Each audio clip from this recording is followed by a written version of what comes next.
Vamos resolver a questão 33 do segundo exame de suficiência do Conselho Federal de Contabilidade, aplicado agora no ano de 2019. Essa é uma questão puramente teórica que fala da história da contabilidade.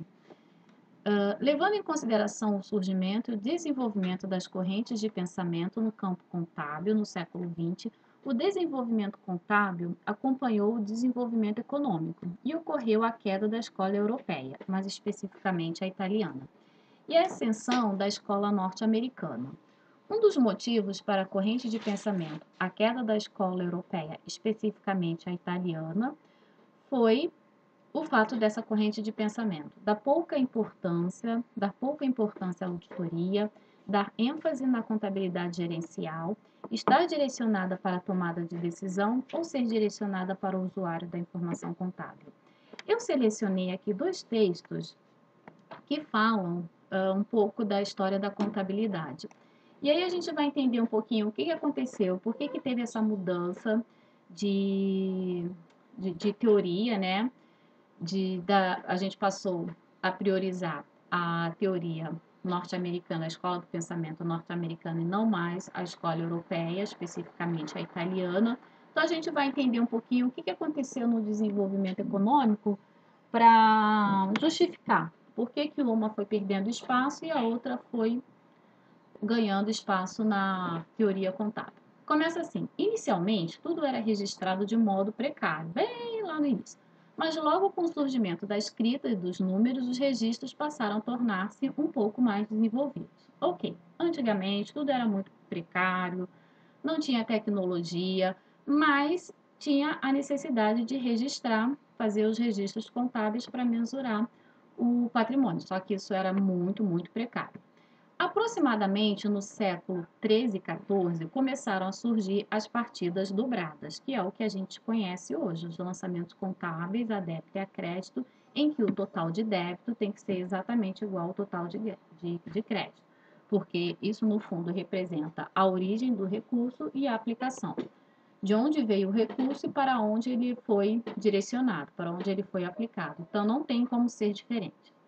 E no final do século XV, com o surgimento do livro do Frei Luca Pacioli, elas se difundiram por quase toda a Europa. Então já se conhecia o método das partidas dobradas e foi com o livro de Luca Pacioli que essa metodologia ela foi difundida por toda a Europa. Então, o que prevalecia era lá a corrente de pensamento na Europa. A partir do final do século XIX, apareceram escolas na Europa que já se encontravam num patamar mais evoluído do que as anteriores. Lógico, tudo vai evoluindo no mundo. Também surgia nesta época, nos Estados Unidos, a escola norte-americana, que tinha ideias diferentes das escolas europeias. Enquanto as escolas europeias estudavam praticamente só a teoria da contabilidade, sem se interessar pela parte pragmática da disciplina, a escola norte-americana enfocava muito mais a prática contábil, procurando atender às necessidades de seus usuários através de uma contabilidade útil para a gestão e cada vez mais uniforme, facilitada e informatizada. O Brasil, lógico, sofreu influência dessas duas escolas. Inicialmente, como na maioria dos outros países, quem dominava a contabilidade nacional eram as escolas europeias. Contudo, aos poucos, com o surgimento das multinacionais, de algumas leis semelhantes às americanas, e com o uso de livros de autores americanos sendo utilizados nas principais universidades, a escola norte-americana foi passando a ter maior influência, e é a corrente que predomina hoje. Então, o que acontecia? O que prevalecia antes? A escola europeia, só que ela era muito teórica. Ela não enfocava, assim, não tinha como foco principal a prática contábil. O que os usuários estavam necessitando naquele momento? As informações têm que ser tempestivas, elas têm que ser rápidas. Para quê? Para uma tomada de decisão rápida. E a escola americana, ela veio justamente para atender essa necessidade. Foi um processo quase que natural e que acompanhou o desenvolvimento econômico dos Estados Unidos. Então, lógico, a economia está desenvolvendo, as necessidades vão mudando e observou-se muito claramente que a contabilidade precisava ser algo mais prático, estar mais ali no dia a dia dos usuários da informação, Não adianta nada você ficar desenvolvendo teorias, o tempo está passando, as decisões precisam ser tomadas hoje em dia cada vez mais rápido, e a escola europeia não estava conseguindo atender a essa necessidade do mercado. E com o desenvolvimento dos Estados Unidos econômico, né, com o surgimento das multinacionais americanas, essa corrente americana acabou prevalecendo. Eu separei também um outro texto. Uma das razões, entre as várias existentes, que no campo profissional propiciou a mudança da escola italiana para a escola americana foi a entrada das empresas de auditoria anglo-americanas, que acompanhavam as multinacionais recém-chegadas ao Brasil.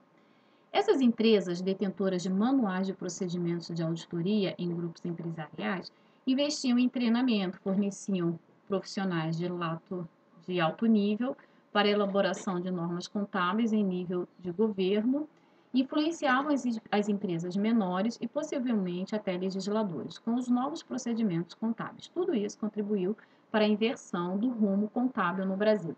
Então, houve um desenvolvimento nos Estados Unidos, foram surgindo empresas de auditoria muito grandes, muito atuantes, muito fortes nos Estados Unidos, em que elas começaram a elaborar manuais, então elas começaram a se destacar muito e começaram a desenvolver uma nova escola, com essa visão também de auditoria. Isso aqui, essa parte do texto, é que nos ajuda a responder essa questão. Então, um dos motivos, não foi o único, tá? Mas um dos motivos para a corrente de pensamento, a queda da escola americana, especificamente a italiana, foi o fato dessa corrente de pensamento dar pouca importância à auditoria. Gabarito, letra